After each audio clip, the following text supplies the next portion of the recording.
नन्ही सी हंसी भोली सी खुशी फूलों सी वो बाहें भूल गए जब देश ने दी आवाज हमें हम घर की राहें भूल गए। हम सोए नहीं कई रातों से ऐ जाने वतन सो चांद बुझे हम नींद उसी दिन आएगी जब देखेंगे आबाद तुझे। गुड मॉर्निंग प्रिय विद्यार्थियों, नमस्कार। आज जीनियस एकेडमी यूट्यूब चैनल पे आप सभी का स्वागत है। आज हम पढ़ेंगे करंट अफेयर और इसकी शुरुआत जो अभी हमने गाना आपने सुना हम उसी से करते हैं। जी हाँ, ये गाने के अंदर से करंट अफेयर का प्रश्न निकला है प्रिय विद्यार्थियों। ये प्रश्न ये बनता है, पहला प्रश्न आपका करंट अफेयर का, कि हाल ही में वन नेशन और वन नाइट, वन नेशन और वन वॉइस, ये टाइटल से देश के 100 महत्वपूर्ण सबसे सुपरस्टार जो हमारे संगीतज्ञ हैं, सिंगर हैं, उनके द्वारा जो गाना गाया गया है वो किसके सम्मान में गाया गया है। जी हाँ, देश के 100 सुपरस्टार सिंगर्स ने मिलके one nation one voice title से गाना तैयार किया है, जिसमें सभी ने अपनी आवाज दी है।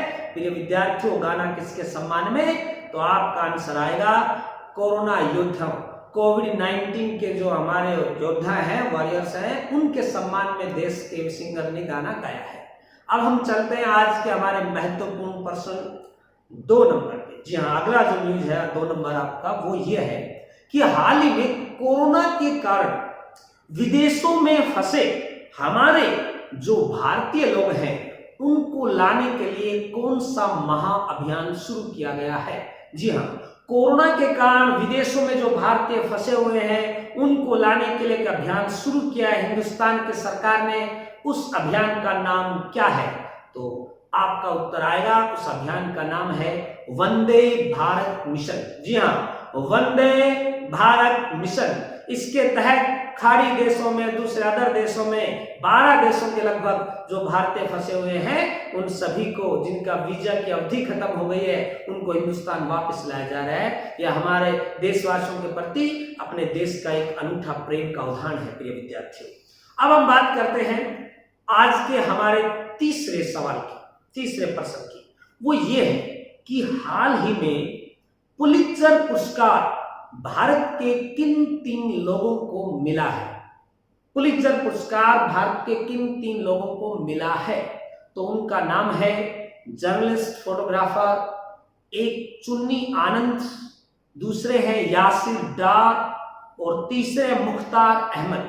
इन तीनों को पुलित्जर पुरस्कार मिला है। अब हम बात करते हैं कि ये चर्चा में न्यूज क्यों है। एक तो यही चर्चा में कि पुलित्जर पुरस्कार मिला, दूसरा किस वजह से मिला, वो वजह भी आपको मैं बता रहा हूं। देखिए, पुलित्जर पुरस्कार आप जानते हैं पत्रकारिता जर्नलिस्ट के क्षेत्र में अमेरिका प्रदान करता है। ये जो जर्नलिस्ट थे इन्होंने एक भारत विरोधी मानसिकता का परिचय दी है। देखिए, इन्होंने जम्मू कश्मीर की वो फोटोग्राफ दिखाई दी है जिसमें ये लगता है कि हमने जम्मू कश्मीर के लोगों को जबरदस्ती एक प्रकार से बंदी बना रखा है, जो कि बिल्कुल वास्तविकता नहीं है। तो प्रिय विद्यार्थियों, ऐसी फोटोग्राफी इन्होंने की है जिसके चलते इनको पुलित्जर पुरस्कार मिला है और इस पर देश में विवाद भी शुरू हो गया है। तो ध्यान रखिएगा, पुलित्जर पुरस्कार देश के किन 3 लोगों को मिला है? जेएनके से संबंधित हैं चुन्नी आनंद, यासिर डार, मुख्तार अहमद। अब आज का हमारा चौथा सवाल, हाल ही में श्रीनगर के अंदर हिजबुल मुजाहिदीन के किस सरगना की मौत हो गई है प्रिय विद्यार्थियों? तो आपका उत्तर आएगा रियाज नायकू। ये वो नायक है जो प्रिय विद्यार्थियों खलनायक बना हुआ था। नायक तो इसका नाम था, लेकिन इसके जो कार्य थे वो खलनायक जैसे थे। कहते हैं कि बचपन में, माफी चाहूंगा, यानी अपने उम्र के हिसाब से जब इसकी उम्र लगभग बालिग की थी, उस समय एक मैथ अध्यापक होता था, बच्चों को पढ़ाता था, और एक अध्यापक का कैसे ब्रेन वॉश किया गया और ये एक आतंकवादी बन गया और आतंकवादी सरगना का मुख्य बॉस बन गया, और भारतीय सेना और जेएनके पुलिस ने मिलकर ज्वाइंट ऑपरेशन इसको मार गिराया है। इसका नाम है, जी हाँ, नायक, बिल्कुल, जिसको हम कह सकते हैं कि खलनायक एक प्रकार का, रियाज नायक। अब आपको इंतजार होगा हमारे जैकपॉट क्वेश्चन के आंसर का। तो पिछला जो जैकपॉट क्वेश्चन हमने पूछा था उसका राइट आंसर है कि इरफान खान किस बीमारी से निधन हुआ था? Neuro endocrine. काफी सारे विद्यार्थियों ने सही जवाब दिया, लेकिन उसका सबसे पहले सही जवाब दिया है, उनका नाम है सोमलता भगडाना से। जी हाँ, सोमलता भगडाना ने सही आंसर दिया। इनका जो इनाम है वो गूगल पे के द्वारा भेज दिया जाएगा तुरंत ही। आज का हमारा जैकपॉट क्वेश्चन है जो करंट अफेयर का है कि हाल ही में भारत सरकार ने विदेशों में फंसे भारतीयों को बाई एयर हिंदुस्तान में लाने के लिए कौन सा महाअभियान शुरू किया है? आपको उस महाअभियान का नाम बताना है। सभी अपने कमेंट बॉक्स में फटाफट आंसर दीजिए। नेक्स्ट प्रश्न है प्रिय विद्यार्थियों हमारा, हाल ही में लोक लेखा समिति के अध्यक्ष कौन बने हैं? बहुत ही महत्वपूर्ण प्रश्न है और हिंदुस्तान की संसद की यह बहुत ही महत्वपूर्ण समिति है, लोक लेखा समिति। जी हाँ, पब्लिक अकाउंट कमेटी, PAC, जो बहुत ही महत्वपूर्ण है। अब क्वेश्चन बनता है प्रिय विद्यार्थियों की इस समिति के अध्यक्ष दोबारा से बने हैं अधीर रंजन चौधरी। अक्सर एक ये परंपरा बनी हुई है, किसके जो अध्यक्ष हैं लोक लेखा समिति के, PAC के, इसके अध्यक्ष हमेशा विपक्ष से होते हैं, विरोधी पार्टी से होते हैं, विपक्षी पार्टी से होते हैं। तो ये अधीर रंजन चौधरी जो है ये कांग्रेस पार्टी से हैं और लोक लेखा समिति के अध्यक्ष बनाए गए हैं। आप जानते हैं इसमें 22 सदस्य होते हैं, जिसमें से 15 लोकसभा से लिए जाते हैं और 7 राज्यसभा से लिए जाते हैं। अब हम आगे बढ़ते हैं और लोक लेखा समिति आपको पता ही है, जो देश में कैग की रिपोर्ट आती है उसके ऊपर उसको जांचने का, उसको देखने का कार्य लोक लेखा समिति करती है, यानी कैग का मित्र का काम करती है लोक लेखा समिति। अब हम आगे बढ़ते हैं प्रिय विद्यार्थियों अगले क्वेश्चन पे। अगला क्वेश्चन हमारे पास, हाल ही में दुनिया के अंदर सबसे ज्यादा देखे जाने वाला धारावाहिक, देखिए हिंदुस्तान की बात मैं नहीं कर रहा हूं, मैं पूरी दुनिया की बात कर रहा हूं, तो उसका आंसर आएगा आपका रामायण। जी हाँ, रामायण जो हमारी हिंदुस्तान के डीडी दूरदर्शन की प्रस्तुति है, ये दुनिया में सबसे देखे जाने वाला धारावाहिक बन गया है और डीडी दूरदर्शन हिंदुस्तान में सबसे ज्यादा देखने वाला चैनल बन गया है, क्योंकि इस पर रामायण महाभारत जैसे ऐतिहासिक प्रिय विद्यार्थियों नाटक शुरू हो चुके हैं, सीरियल शुरू हो चुके हैं और चल भी रहे, कुछ खत्म भी हो गए। अब हम आगे रामायण जो महर्षि वाल्मीकि ने लिखी और आगे बढ़ते हैं हम। हाल ही में नेक्स्ट प्रश्न हमारा प्रिय विद्यार्थियों, एक बहुत ही बड़ी गैस त्रासदी हो गई है। देखिए दुनिया की सबसे बड़ी गैस त्रासदी इससे पहले हमारे हिंदुस्तान में हो चुकी है, भोपाल के अंदर।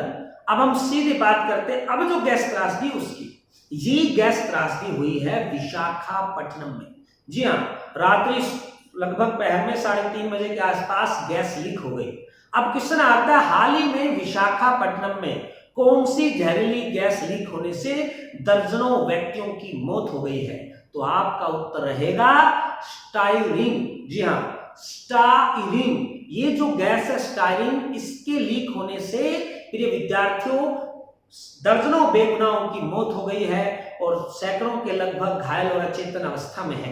प्रिय विद्यार्थियों, ये जो प्लांट है विशाखापट्टनम में, ये LG पॉलीमर उद्योग का प्लांट है, यानी ये कह सकते हैं कि दक्षिणी कोरिया की कंपनी है और 1961 से संचालित है। ये एक प्रकार का LG पॉलीमर प्लास्टिक बनाती है और उसके अंदर गैस उपयोग में आती थी और लापरवाही से ये गैस लीक हो गई, जिसका खामियाजा उस विशाखापट्टनम के 5 किलोमीटर का जो दायरा था उसके लोगों को उठाना पड़ा है और ये बहुत ही बड़ी त्रासदी बन गई है हिंदुस्तान की। इससे पहले आपको पता है 1984 में भोपाल के अंदर बहुत बड़ी गैस दुर्घटना हुई थी, MIC मिथाइल आइसोसाइनेट, जिससे 35,000 से ज्यादा लोग मौत के आगोश में चले गए थे प्रिय विद्यार्थियों। अब हम अगले क्वेश्चन की ओर चलते हैं। आज नेक्स्ट प्रश्न हमारा, हाल ही में ICC की सालाना रैंकिंग में टेस्ट में नंबर 1 टीम कौन सी बन गई है? जी हाँ, टेस्ट के अंदर नंबर 1 टीम कौन सी बन गई है प्रिय विद्यार्थियों? देखिए कुछ समय तो उसका आंसर रहेगा ऑस्ट्रेलिया। इससे पहले भारतीय टीम टेस्ट में नंबर 1 चल रही थी काफी समय से, लेकिन अब भारतीय टीम नीचे चली गई है और इसकी स्थान ग्रहण कर लिया है ऑस्ट्रेलिया ने। तो ICC की टेस्ट रैंकिंग में नंबर 1 टीम बन गई है, तो आपका आंसर आएगा प्रिय विद्यार्थी ऑस्ट्रेलिया। और दुनिया में सबसे ज्यादा बार क्रिकेट वर्ल्ड कप जीतने वाला देश भी कौन सा है? तो आपका आंसर ऑस्ट्रेलिया रहेगा। पिछले दिनों में ऑस्ट्रेलिया चर्चा में था क्योंकि वहां पर जंगलों में आग लग गई थी, जिससे बेगुनाह बेजुबान जानवर, करोड़ों जानवर मौत के आगोश में चले गए थे। प्रिय विद्यार्थी, आगे बढ़ते हैं हम। नेक्स्ट प्रश्न हमारा, हाल ही में फेसबुक पर दुनिया के सबसे लोकप्रिय नेता कौन बन गए हैं? तो आपका उत्तर आएगा श्री नरेंद्र मोदी जी। जी हाँ, भारतीय प्रधानमंत्री नरेंद्र मोदी जी अब फेसबुक पर नंबर 1 पे आ गए हैं। पिछले दिनों जब डोनाल्ड ट्रंप भारत के अहमदाबाद दौरे पर आए थे तो उन्होंने एक स्टेटमेंट दिया था कि मैं फेसबुक पे नंबर 1 हूं, मोदी जी नंबर 2 पे हैं। लेकिन अब मैं कह, उस दिन भी उन्होंने गलत स्टेटमेंट दी थी और आज भी गलत स्टेटमेंट है। प्रिय विद्यार्थियों, नरेंद्र मोदी जी नंबर 1 पे आ गए हैं और डोनाल्ड ट्रंप नीचे की ओर खिसक गए हैं अपनी लोकप्रियता के कारण। अब हम आगे बढ़ते हैं। जी हाँ, 4.47 करोड़ के लगभग फेसबुक पर फॉलोअर्स हैं नरेंद्र मोदी जी के। अब हम आगे बढ़ते हैं प्रिय विद्यार्थियों। हमारा अगला प्रश्न है, हाल ही में हरियाणा में कौन सी IAS अधिकारी ने अपना इस्तीफा दे दिया है जिसके कारण वो चर्चा में आ गई है? उनका नाम है रानी नागर। जी हाँ, ये लगभग मान लीजिए आप 4 साल पहले ही इन्होंने IAS ज्वाइन किया था और अभी इन्होंने अपने पद से इस्तीफा दे दिया है IAS रानी नागर ने, जिसके लेकर राजनीति शुरू हो गई है देश में। तो IAS रानी नागर हरियाणा के IAS अधिकारी जिन्होंने अपना इस्तीफा दे दिया है, जिसके कारण सुर्खियों में है। नेक्स्ट प्रश्न बनता है प्रिय विद्यार्थियों हमारा, हाल ही में पूरे देश में एकमात्र यूनिवर्सिटी जिसके सेंटर फॉर ऑर्गेनिक फार्म पर किसानों को ऑर्गेनिक खेती की ट्रेनिंग दी जाती है, ये पूरे देश में एकमात्र ही ऑर्गेनिक सेंटर है प्रिय विद्यार्थी। जी हाँ, उस यूनिवर्सिटी का नाम है HAU, हरियाणा एग्रीकल्चर यूनिवर्सिटी, जिसको चौधरी चरण सिंह यूनिवर्सिटी के नाम से भी जाना जाता है और ये हरियाणा के हिसार शहर में है और 1970 में इसकी स्थापना की गई थी। प्रिय विद्यार्थियों, इस फार्म का जो अलग से किसानों को ऑर्गेनिक ट्रेनिंग देने का फार्म बना है उसका नाम है दीनदयाल उपाध्याय फार्म। जी हाँ, university HAU Deendayal Upadhyay farm. अगला प्रश्न है हमारा प्रिय विद्यार्थियों, हाल ही में भारत में और विश्व में प्रसिद्ध फिल्म निर्देशक जिनका जन्मशती वर्ष मनाया जा रहा है, जन्म शताब्दी मनाई जा रही है, उस विश्व प्रसिद्ध और भारत प्रसिद्ध लेखक का नाम है सत्यजीत रे, जिनको हिंदुस्तान ने अपने सर्वोच्च सम्मान से भी नवाजा है। जी हाँ, सत्यजीत रे को भारत रत्न भी मिल चुका है। बंगाल के रहने वाले थे, पश्चिम बंगाल के। हिंदुस्तान में मशहूर फिल्मों के डायरेक्टर रहे हैं, जिनमें इनकी मशहूर फिल्म रही है पांथेर पंचाली। जी हाँ, पांथेर पंचाली का निर्देशन किया। और प्रिय विद्यार्थियों, ये वो शख्स हैं जिनको हिंदुस्तान में लाइफ टाइम अचीवमेंट ऑस्कर के अवार्ड से नवाजा गया था। वो हिंदुस्तानी जिनको लाइफ टाइम ऑस्कर अवार्ड मिला, लाइफ टाइम अचीवमेंट के लिए ऑस्कर अवार्ड मिला है। दुनिया में फिल्मों के क्षेत्र में सबसे बड़ा सम्मान ऑस्कर सम्मान मिला था सत्यजीत रे को। उनका जन्म शताब्दी वर्ष मना रहे हैं, ये बहुत ही अच्छी बात है। आज का हमारा अंतिम प्रश्न प्रिय विद्यार्थियों, हाल ही में ईरान की मुद्रा रियाल से बदलकर क्या करने का विचार किया जा रहा है? कौन सी मुद्रा बदली जा रही है इसके एवज में? टोमन। जी हाँ, देखिए आप सब जानते हैं कि ईरान की मुद्रा जो है वो रियाल है और ईरान की राजधानी जो है वो तेहरान है और हाल ही में इसकी मुद्रा बदल के रियाल से की जा रही है टोमन। जी हाँ, टोमन। तो प्रिय विद्यार्थियों, ये था हमारा आज का करंट अफेयर्स। अब हर 2 दिन में एक दिन हम आपको सुबह करंट अफेयर्स की क्लासेस लगभग 2 दिन के बाद डेली दिया करेंगे। और आपको ये कैसा लग रहा है, इसके लिए आप चैनल को ज्यादा से ज्यादा सब्सक्राइब करें, लाइक करें और शेयर करें। धन्यवाद। जय भारत, जय हिंद।